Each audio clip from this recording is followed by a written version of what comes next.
Hello నమస్తే అండి. ఈరోజు పెసరపప్పు దోసకాయ తయారీ విధానం చూద్దామండి. ఇందుకోసం నేను ఒక కప్పు పెసరపప్పు తీసుకున్నానండి. దోరగా వేయించుకోవాలండి, అస్సలు మాడనీయకండి, ఎందుకంటే రుచి పోయిద్ది. దోరగా వేగితేనే ఆ పప్పు టేస్ట్ చాలా బాగా వస్తుందండి. చక్కగా బ్రౌన్ కలర్లో గోల్డిష్ కలర్లోకి వచ్చేలాగా నెమ్మదిగా సిమ్లో పెట్టి వేపుకోండి, హైలో మాత్రం పెట్టకండి.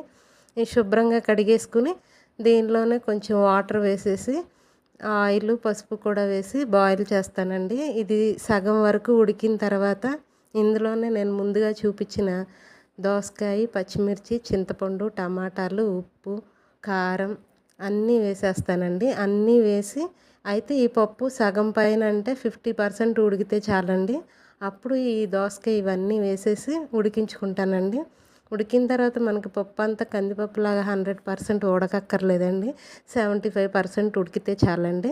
ఈ ఈ కూరగాయలన్నీ, ఈ దోసకాయ ఇవన్నీ వేసిన తర్వాత దీని పక్కనే నేను మళ్ళీ తాలింపు కోసం కూడా కళాయి పెట్టుకుంటున్నానండి. కళాయి పెట్టేసి అందులో కొంచెం ఆయిల్ వేసుకుని ఆవాలు, జీలకర్ర, ఉల్లిపాయలు, పచ్చెనగపప్పు, కరివేపాకు, ఎండుమిర్చి వేసి తాలింపు పెట్టుకుంటున్నానండి. పప్పు రుబ్బుకోవడం కోసం నేను పైన కొంచెం వాటర్ ఉందని, ఇబ్బందిగా ఉంటుందని రుబ్బడానికి ఆ వాటర్ అనేది తీసి ఈ వేగిన తాలింపులో వేసేస్తానండి. ఈ పప్పును కూడా చక్కగా పప్పు గుత్తితో రుబ్బేసుకుంటానండి. మరీ మెత్తగా కాకుండా కొంచెం పలుగ్గా ఉంచుకుంటే బాగుంటుందండి టేస్ట్. ఈ రుబ్బిన దాన్ని పక్కన ఉంచుకుని ఈ వాటర్ ఏదైతే తాలింపులో వేసాను కదా అది కూడా తీసుకొచ్చి పప్పులో కలిపేస్తానండి. అంతే, పెసరపప్పు దోసకాయ ఎంతో టేస్టీగా బాగుంటుందండి. దీని కాంబినేషన్ వడియాలు, మనకు ఆవకాయ పెట్టుకుంటే చాలా రుచిగా ఉంటుందండి.